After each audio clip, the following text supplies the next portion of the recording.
Welcome to Empowerment Radio. My name is Dr. Friedemann, and I'm so glad that you decided to join me. Empowerment Radio is about giving you the insights, tools, and solutions to address some of the most challenging aspects of our daily lives. So sit back, relax, and empower yourself. Welcome to Empowerment Radio. I'm your host, Dr. Friedemann, and I don't know how you're feeling, but I feel kind of discombobulated, I have to say, a little bit.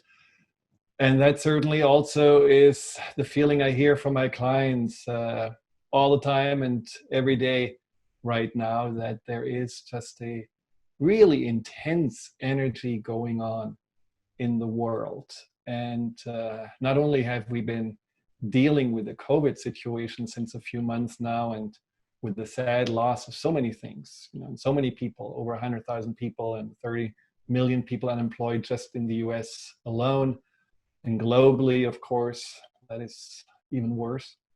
But then there's also this horrendous and tragic death of George Floyd that just really opened up a wave of anger and support for final racial justice that has been an issue that I believe has been kind of, swept under the rug for a long time.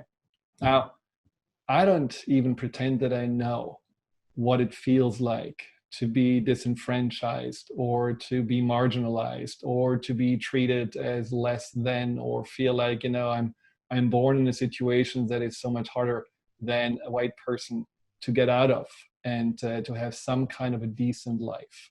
All I know is that there is a huge inequality that I hope this death of this poor man will just have as an outcome an outcry to make a change, and that there is really something that is not just forgotten, like unfortunately with all the school shootings where there was an outcry for more reform in regards to weapons, and not really much happened. And I think this is not something that just can be forgotten after a week or two again. What we can do, all of us, is already start looking inside. I don't know what politicians going to do. I don't know what really going to happen. I hope something profound will change, but let's just make a profound change inside of us. Look at our own prejudice. Look at our own tendency to make a racial distinguishing observations where somehow we have been imprinted by the media, by our friends, families, teachers, whatever, that we are looking at the world in ways of dividing between certain kind of color system. And I think we just are all guilty of having this inside, whether it's like, you are ignoring the racial jokes of the colleagues or the uncle at the Thanksgivings, or whether you are just buying into what you are hearing from some politicians saying about, Black people are this and Mexicans are that, or whether it is that you are, deep inside also having the feeling like, I'm walking down the street, and if I see a Black person coming down, I'm already going to the other side of the street. I mean, do we all not have something inside of us that's prejudice? There is a toxic temptation to that. And we should look into that. And we should really clear our minds from this by opening our hearts to see ourselves and everyone as equal, as beautiful light beings that all are here for a purpose and shouldn't be treated as less than. And that's important. And I think we all have this responsibility right now more than ever to really do some house cleaning in our minds. And I got a suggestion yesterday from a client who told me about this. Unfortunately, I never heard of her, but now I saw her videos, and I think it's just absolutely amazing. And you may know her, but I didn't grow up in the US, so this is maybe something that's on the curriculum. But just recommend to you to check out Jane Elliott. Jane Elliott, who was a teacher in the 60s. She was already so aware of racism in the US and how it just starts in small ways, in schools, in families, around the dinner table. And so she did an experiment.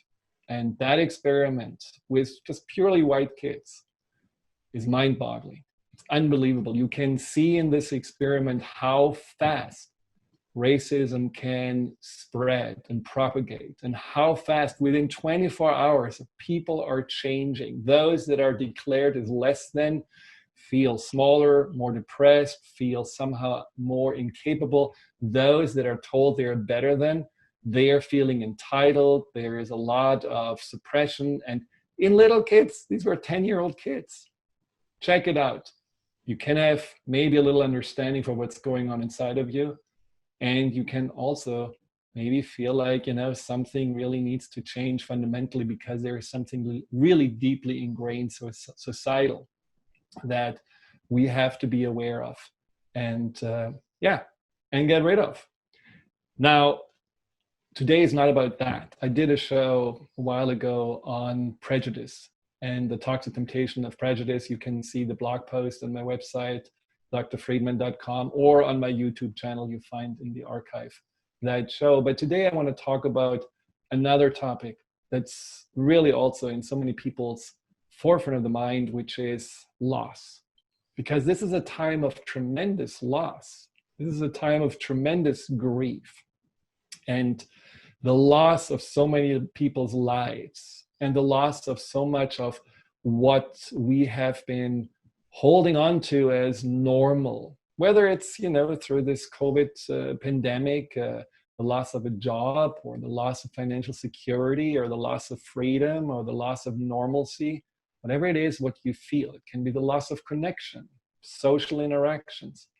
There is loss, and there is grief that comes with that loss. And today I want to talk about grief and how we can go through grief, maybe in ways that makes grief not as difficult and as painful. And maybe we can actually find a way to deal with loss without losing ourselves. Now, if you have any questions, if you have been dealing with grief, if you feel like, I am still in a stage of complete confusion, or I'm struggling, well, call in 800-930-2819. Again, 800-930-2819. And you can also type into the Facebook live page, and on Transformation Track Radio, there is a little chat box. We monitor it all, so you can always ask a question. Now, when it comes to grief, a lot of people feel like that grief is going through different stages, and there's some truth to that.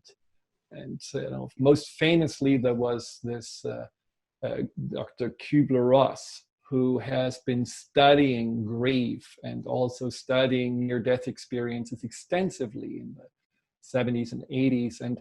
And she wrote a book about grief. Now, in that book, she talked about the stages, which were first confusion, then anger, then pleading, then sadness, and final acceptance.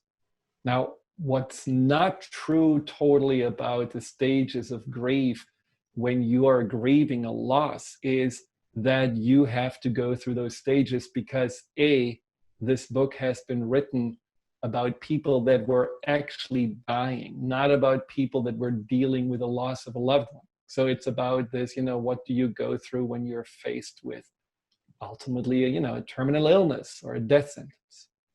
And B, science has shown by, interviewing thousands of people about their grief, that grief is a highly personal experience. In fact, grief is something that, there is no right way of grieving. There is no I am not really crying at the funeral. Is there something wrong with me?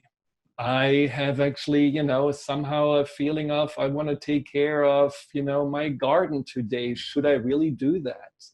I have a sense that I still feel a little responsibility for my day-to-day job, or my kids, and should I not really be someone who, now that my parents have been dying, or my spouse or whatever I have lost, should I not be somewhere in a much more depressed and sad place, a puddle on the floor? There is no right way of grieving. There is your way of grieving. It's very individualized, and it's something that also is quite interesting, something that really is naturally happening to all of us. And for the majority, that's what research has shown, grief is something that lasts for about 6 months. And after 6 months, most people have reached a place of acceptance, a place of, okay, I can move on. The void is more filled. There is, some hope or forward movement or focus. Now, if that's the case, if the majority of people grieve only for 6 months, we could just, end the show right there, and we could say, well, time heals, don't worry about it, everything's going to be fine. Well, it's not that easy, because there are some ways of grieving that are more complicated. These are more the chronic ways of grieving, where you get stuck in a cycle of ruminating or in a cycle of sadness that we want to avoid. And how can you avoid this? How can you make grieving actually something that is more, let's say, productive? How can you make grieving also something that you actually feel at the end that you grew from it, and not just had to lick your wounds? That's what we're going to talk about today. So stay tuned. We'll be right back. Hi, Dr. Friedemann here. Thank you for tuning into my YouTube channel. If you're interested in learning more about fear and anxiety, here you'll find guided meditations, webinars, and interviews with some of the most renowned experts in the field of empowerment. Delve into the over 230 videos and more to come every week.